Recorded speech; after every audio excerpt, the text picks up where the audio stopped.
अस्सलाम वालेकुम प्यारे दोस्तों, आप ये कहानी YouTube channel AI story hub से देख रहे हैं। अगर ये आप और कहानियां सुनना चाहते हैं तो इस चैनल को सब्सक्राइब, शेयर और लाइक करें। शुक्रिया। खासी पुरानी बात है, मुल्तान रेलवे स्टेशन के वेटिंग रूम में जूं ही मैंने सुबह की नमाज के बाद दुआ के लिए हाथ अलिफाटे, एक बुर्का पोश लड़की कमरे में दाखिल हुई। मैंने दुआ के बाद एक छलांग लगाई और उसकी बात का जवाब दिए बगैर कमरे से बाहर निकल गया। मैं गर्दिश अयाम की वजह से इंतहाई परेशान था। जमीन के झगड़े की वजह से मुखालिफिन मुझे कत्ल करने पर तले हुए थे। मैंने दिल में ख्याल किया कि शायद उन्होंने मुझे किसी चक्कर में फंसाने के लिए औरत को मेरे पीछे लगा दिया है, क्योंकि रात के 12 बजे साहिवाल से चलने वाली जिस गाड़ी में मैं सवार हुआ था, मेरे मुखालिफिन भी इसी गाड़ी में सवार होने के लिए स्टेशन पहुंच गए। प्लेटफॉर्म पर मैं जिस बेंच पर बैठा था वो उसके करीबी बेंच पर बैठ गए। गाड़ी आई लेकिन मैं बैठा रहा।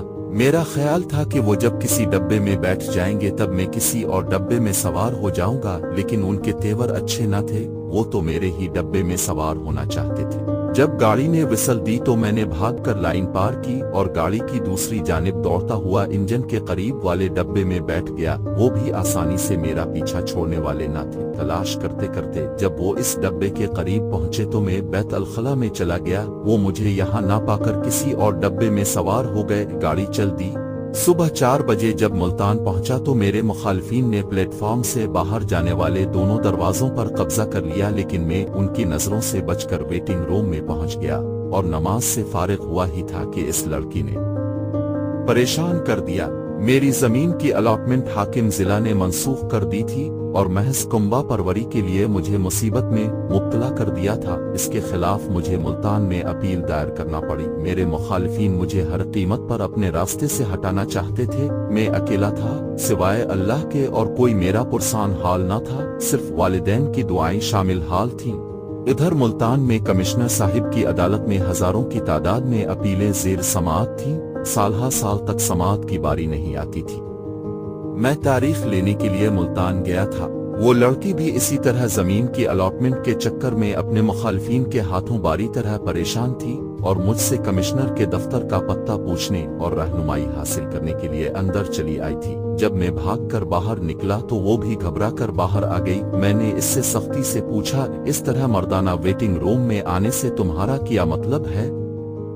उसने निहायत धीमी आवाज के साथ इंतहाई इंकिसारी से कहा, जी मैं तो आपसे सिर्फ एक बात पूछना चाहती थी। मालूम होता था कि हवास और कू इसका साथ नहीं दे रहे थे। जब मैंने इसकी ये हालत देखी तो इसका हौसला बढ़ाते हुए कहा, हाँ हो क्या कहना चाहती हो? इस पर उसने जमीन की अलॉटमेंट की मनसूखी और मुखालिफिन के जोरो सितम की सारी दास्तान सुनाई। जब मैं सारी कहानी सुन चुका तो मैंने कहा कि मैं और अब दोनों नाइंसाफी का शिकार हैं। इत्मीनान रखो, अल्लाह ताला के यहाँ देर है, अंधेर नहीं। हम कमिश्नर के दफ्तर रवाना हो गए। वहाँ मसल तलाश करना आसान काम नहीं था। उधर इस लड़की ने कहा कि मेरी वालिदा का आखिरी जेवर भी फरोख्त हो गया, जिसमें से सिर्फ 50 रुपए मेरे पास हैं। इसके बाद हमारे पास खाने के लिए कुछ नहीं होगा। मेरी माली हालत भी कुछ ऐसी ही थी, लेकिन दिल गवाही देता था कि मुसीबत के दिन टल जाने का वक्त करीब है। हमारी मिसलें मिल गई थीं। अब केस की समाअत के लिए वकील की जरूरत थी, लेकिन हमारे पास वकील करने के लिए पैसे नहीं थे। इत्तेफाक से पहले मेरे केस की समाअत हुई। अफसर मजाज इंतहाई इंसाफ पसंद थे। उन्होंने मेरी एक बात को गौर से सुना और फैसला मेरे हक में दे दिया। मुझे इंसाफ हासिल करके खुशी तो हुई, लेकिन साथ ही दूसरी केस की समाअत के ख्याल से दिल बैठ रहा था। चुनांचे दूसरे केस की समाअत शुरू हुई तो मैंने यूं ही केस की वजाहत करना चाहिए। इस पर लड़की के मुखालिफिन ने एतराज किया कि ये ना तो वकील है ना मुद्दई, ये किस हैसियत से बोल रहे हैं? जब अफसर मजाज ने पूछा तो मैंने बताया कि मुआशरे की नाइंसाफियों के सताए हुए लोगों के पास वकील की फीस अदा करने के लिए पैसे नहीं होते। मद्दिया और उसकी लड़की अदालत में मौजूद हैं। एक माँ के बेटे की हैसियत से मुझे उनकी जानिब से बात करने की इजाजत दी जाए। इस पर अफसर मजाज ने इजाजत दे दी। बात मुख्तसर थी। मुखालिफ का वकील 1 घंटे की तकरीर में बड़े बड़े कानूनी दलाइल देने के बावजूद अदालत को कायल न कर सका और अदालत ने माँ बेटी के हक में फैसला दे दिया। जब हम कमरा अदालत से बाहर निकले तो 2 मोटे मोटे आंसू मेरे कदमों पर गिरे।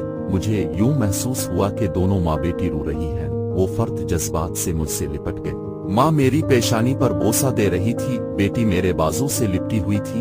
वो तशक्कुर आमेज नजरों से मेरी जानिब देख रही थीं कि उनके मुखालिफ फरीक से अदावत रखने वाले ग्रुप का एक नौजवान हमारे पास आया और उसने जमीन के ठेके के तौर पर 2,500 रुपए की पेशकश की। साथ ही कहा कि कब्जा वगैरह हम जाने, हमारा काम, अब रकम ले और रसीद लिख दें।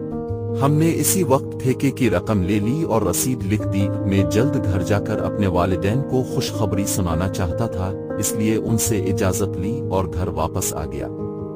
मैं आज तक खुशी के इन लम्हात को नहीं भूल सका जो मुझे इस वक्त हासिल हुए। अगर ये वीडियो अच्छी लगी हो और मजीद अच्छी कहानियां देखने के लिए ये चैनल सब्सक्राइब करें। शुक्रिया।